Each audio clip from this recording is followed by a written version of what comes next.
Hi friends, welcome to my channel. आप सभी का स्वागत है। आज का हमारा टॉपिक है सब्जेक्ट वर्ब एग्रीमेंट। इससे पहले भी हमने एक वीडियो में सब्जेक्ट वर्ब एग्रीमेंट वीडियो देखा है, उसकी लिंक डिस्क्रिप्शन बॉक्स में है। आपको रिवाइज करना है तो प्लीज़ रेफर इट। आज की वीडियो में हम सब्जेक्ट वर्ब एग्रीमेंट के कुछ रूल देखने वाले हैं। इससे पहले क्या आप मुझे इन प्रश्नों के उत्तर दे सकते हैं? इसमें से कौन सा सेंटेंस करेक्ट है? Everyone is ready to leave or everyone are ready to leave. A pair of socks is washed or pair of socks are washed. Teacher with all boys is coming here or teacher with all boys are coming here. इनमें से कौन सा sentence correct है? हम कब are और is use करते हैं, यह टोटली सब्जेक्ट और वर्ब के एग्रीमेंट पे डिपेंड होता है। यही हम आज देखने वाले हैं। इंडिफिनिट प्रोनाउन क्या है? Everybody, anybody, nobody, otherwise somebody, one of, ऐसे जब हम वर्ड यूज़ करते हैं उसे ही इंडिफिनिट प्रोनाउन कहते हैं।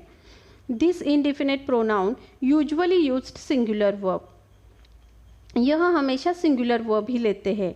तो एग्जाम्पल देख सकते हैं, everyone is ready to leave. यहाँ पे इज आएगा क्योंकि यहाँ वन सब्जेक्ट रेफर कर रहा है, ना कि everyone are ready to leave. One of the girl is sick. One of the girl means बहुत सारी लड़कियों में से एक गर्ल, तो यह एक यहाँ सिंगुलर हो गया, इसलिए हमें ईज ही वर्ब लेना चाहिए। We feel little difficult with the compound subject, means जब हम टू सब्जेक्ट एक वर्ड से ऐड करते हैं तो हमें लिटिल बिट डिफ़िकल्ट हो जाता है। कैसे? For example, mom and dad are proud of me. यहाँ पे मॉम एंड डैड इस टू सब्जेक्ट आए हैं, तो हमें आर यह प्लूरल वर्ब लेना पड़ेगा। It means your subject become plural, your verb has to show it. और एक एग्जाम्पल देखते हैं, पीटर और पॉल इज कमिंग। यहाँ पे पीटर और पॉल और हमने यूज़ किया है, इसकी वजह से यहाँ पे दो सब्जेक्ट है लेकिन यहाँ ऑप्शन है, मीन्स एक ही सब्जेक्ट है। It's gives us epsilon naught Poynting together. Peter और पॉल में से कोई एक आने वाला है तो यह सिंगुलर हो गया, इसलिए हमने ईच सिंगुलर वर्ब लिया है। यही सेंटेंस हम एंड डाल के देखते हैं, Peter and Paul are coming means दोनों भी आने वाले हैं। Some nouns look plural but takes singular verb. For example, news, furnitures, ऐसे कुछ वर्ड होते हैं जो प्लूरल दिखते हैं लेकिन सिंगुलर वर्ब ही लेते हैं। Let's see the example, the furnitures are comfortable.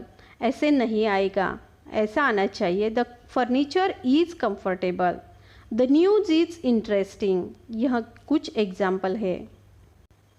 Whenever we refer to a pair of scissors or pair of jeans we use a singular verb. Pair means one, यह जोड़ी को refer करता है, इसलिए हमें सिंगुलर वर्ब ही लेना चाहिए। For example, a pair of socks is wash and kept for you. यहाँ ऐसे नहीं आ सकता, a pair of socks are washed and kept for you, यह सिंगुलर दिखाता है। और एक एग्जाम्पल देखते हैं, a pair of trouser is hanging on the cloth lines. Trousers यह प्लूरल दिखता है लेकिन ए पेयर ऑफ मीन्स जोड़ी हमने बनाई है तो यह एक हो गया, यह सिंगुलर हो गया, इसलिए हमने इज ही वर्ब लेना है। A lot of, plenty of, it's refer to the quantity we use a singular verb. And if a lot of, plenty of refer to the numbers we use a plural verb. जब हम a lot of, plenty of ऐसे quality जो count कर सकते हैं इन्हें use करते हैं तो हमें प्लूरल वर्ब लेना चाहिए, और जो हम काउंट नहीं कर सकते उनके बारे में हमें सिंगुलर वर्ब लेना पड़ता है। चलो एग्जाम्पल देखते हैं।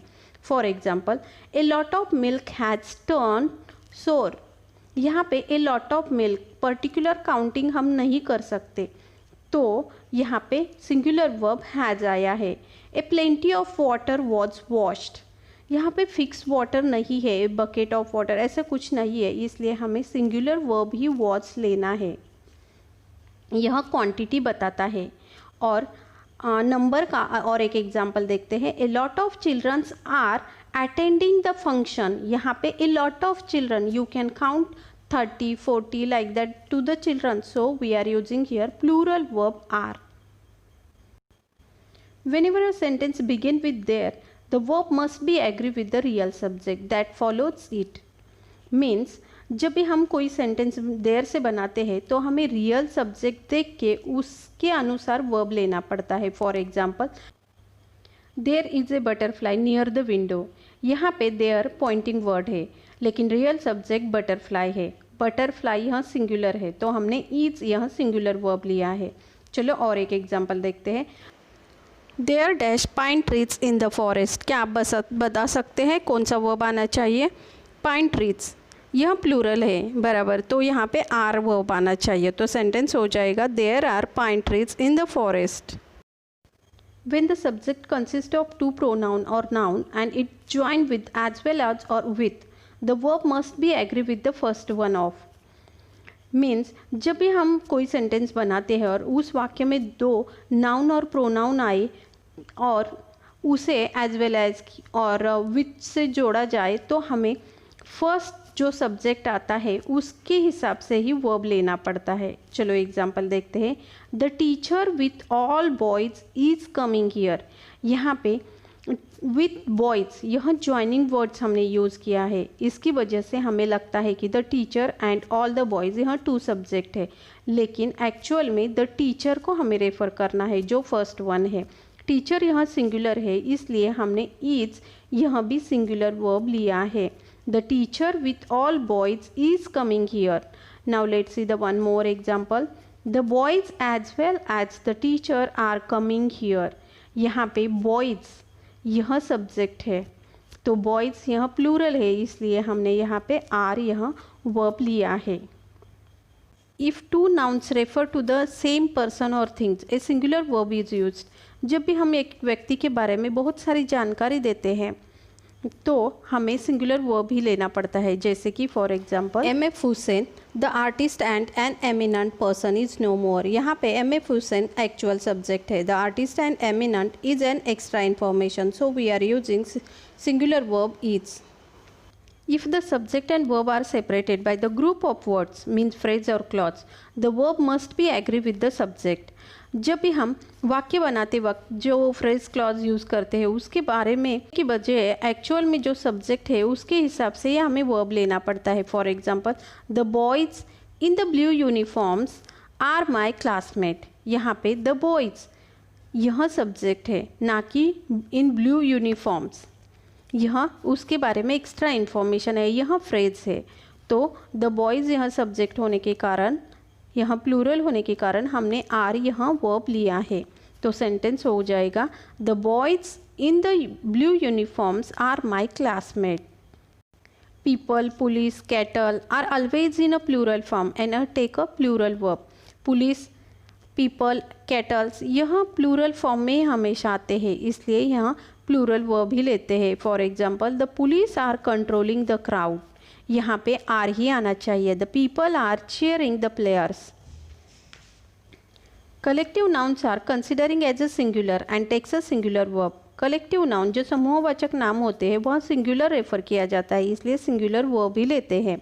For example, a team of basketball players is ready to enter the court. यहाँ पे a team of basketball players यहाँ एक ग्रुप है, इसलिए हमने इज यहाँ वर्ब लिया है। Don't confuse about players. Players it's a plural form but it's consider as a group, it's a collective noun. A team of basketball player यह समूहवाचक नाम है, इसलिए इज वर्ब आएगा।